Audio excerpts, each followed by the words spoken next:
Alhamdulillah, alhamdulillahilladzi hadana lihadza wa ma kunna linahtadiya laula an hadanallah.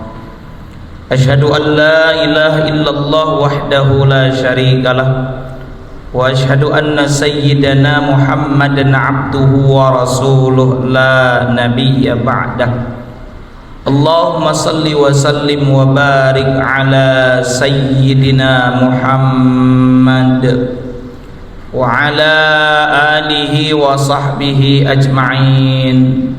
Amma ba'du, faya ibadallah, usikum wa iyaya bitaqwallah, faqad fazal muttaqun.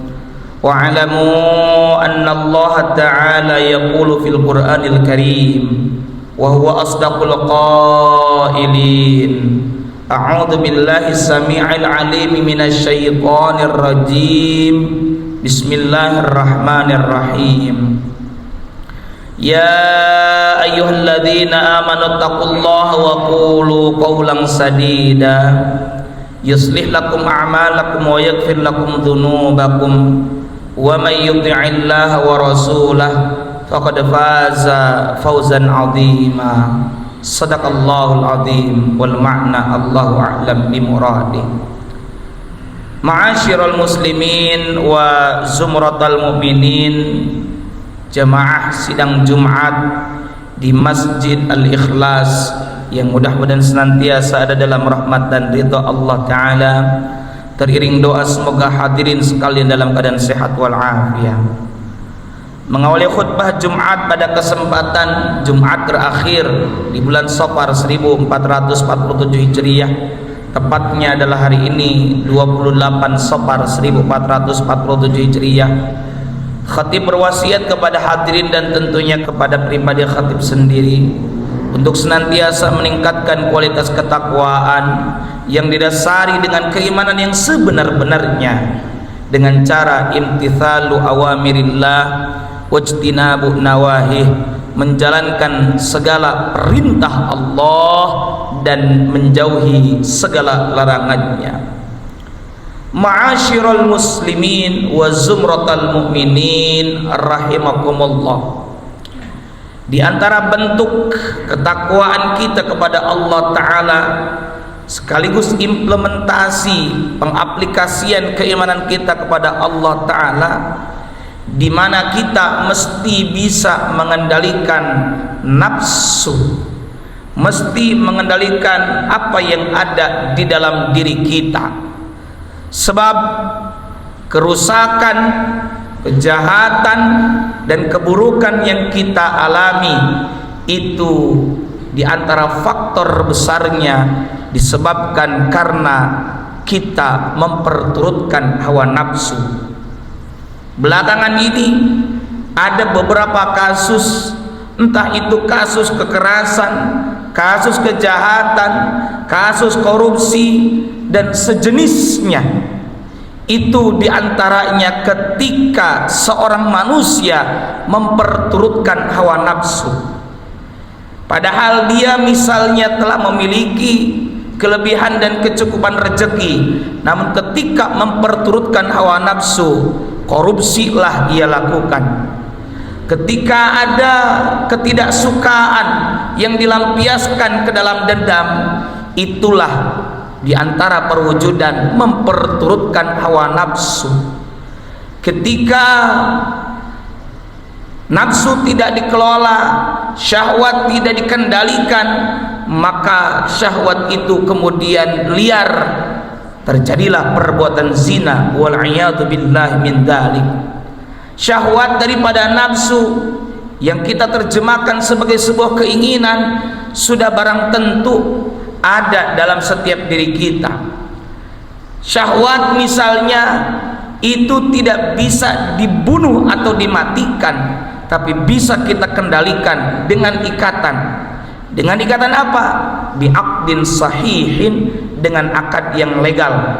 Maka syariat mengajarkan dan memfasilitasi kita dalam menyalurkan syahwat melalui ikatan pernikahan suami dengan istri, sah secara syariat, dan tentunya kita berada di negara yang benar.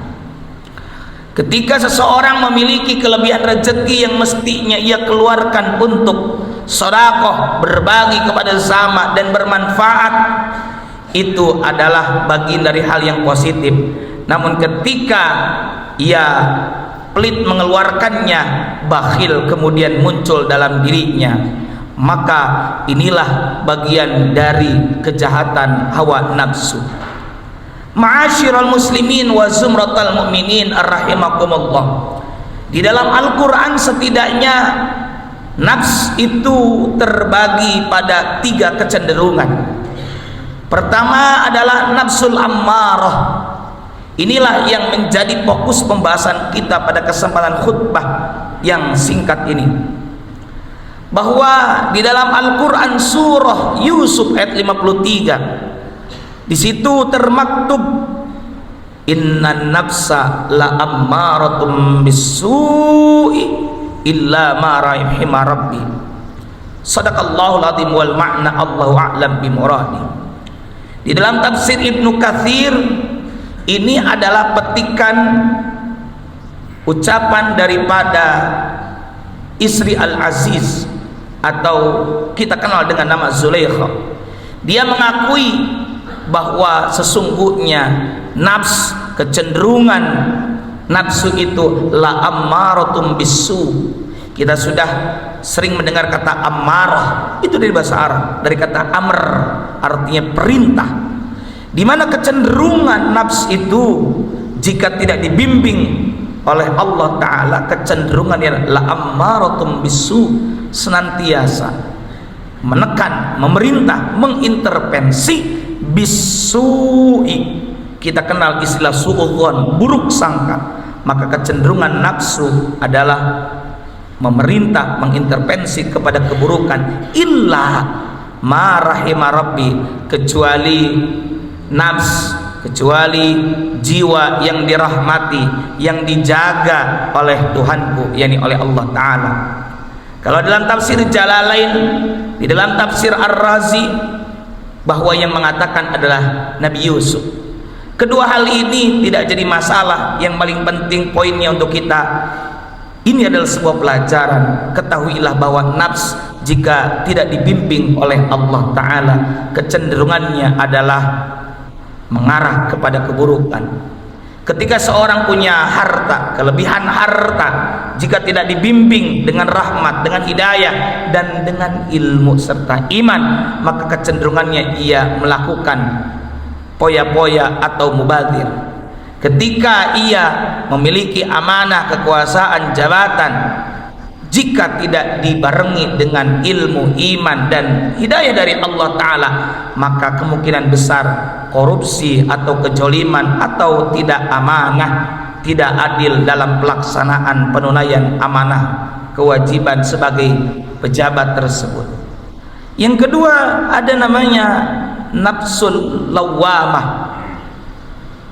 Ini sebagaimana termaktub dalam surah Al-Qiyamah ayat kedua, di mana makna dari nafsul lawamah adalah nafsu yang ada penyesalan, menyesal ketika usai melakukan keburukan. Maka lihat bagaimana orang yang telah melakukan keburukan, entah itu kejahatan, kalau dia punya nafs yang benar, maka akan timbul penyesalan.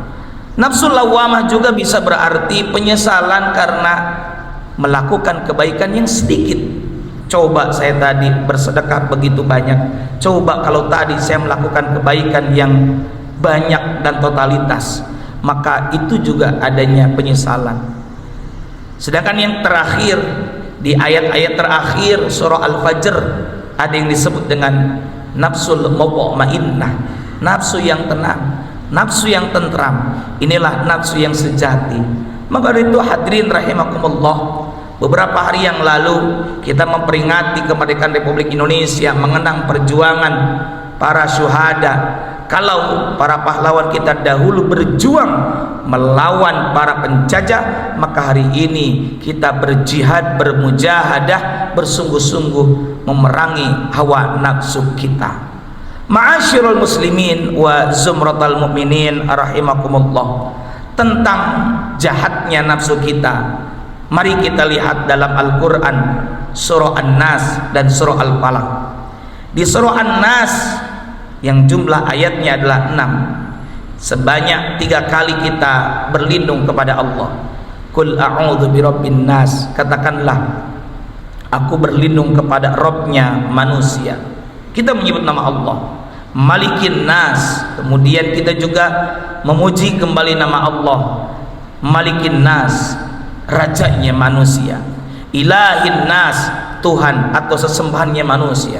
3 kali kita menyebut nama Allah hanya untuk berlindung dari apa? Min syarril waswasil khannas. Kita berlindung kepada Allah dari kejahatan setan pembisik yang bersembunyi, alladzi yuwaswisu fi sudurin nas, yang membisikkan kejahatan ke dalam dada manusia, minal jinnati wan nas, dari golongan jin dan manusia.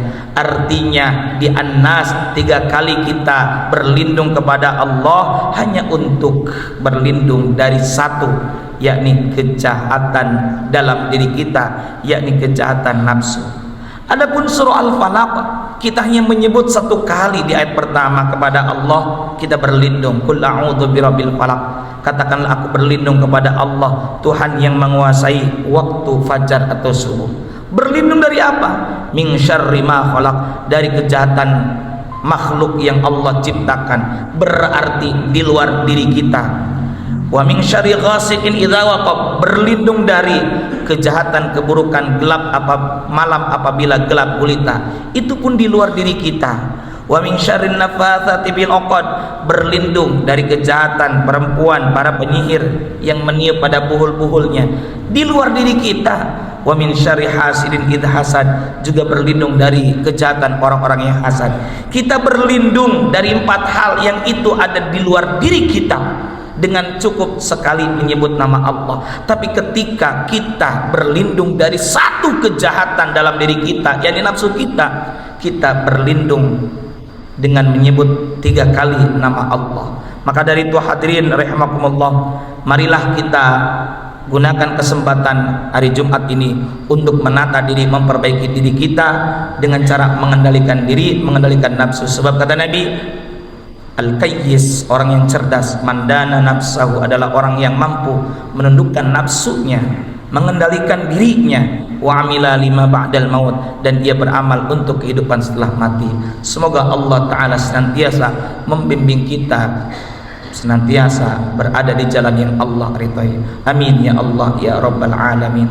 Barakallahu li wa lakum fil Qur'anil azim wa nafa'ani wa iyyakum bima fihi minal ayati wa dzikril hakim. Aqulu qawli hadza wa astaghfirullahal azim li wa lakum wa lisa'il muslimina min kulli dhanbin fastaghfiruhu innahu huwal ghafurur rahim. Alhamdulillahilladzi arsala rasulahu bil huda wa dinil haqq liyudhhirahu 'alad dini kullih wa kafaa billahi shahida. Asyhadu an la ilaha illallah wahdahu la syarika lah wa asyhadu anna sayyidana Muhammadan 'abduhu wa rasuluhu la nabiyya ba'dah.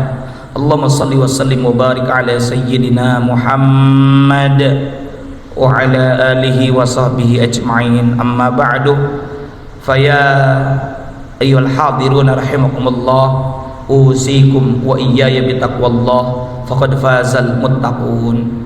Wa'lamu anna Allah Ta'ala shalla ala nabiyyi qadima faqala ta'ala bismillahirrahmanirrahim innallaha wa malaikatahu yusalluna 'alan nabi ya ayyuhalladzina amanu sallu 'alaihi wa sallimu taslima. Allahumma shalli ala sayyidina Muhammadin fil awwalin wal akhirin wa sallim wa radiyallahu tabaraka wa ta'ala sadatina ashabi sayyidina rasulillahi ajma'in. Amin ya rabbal alamin.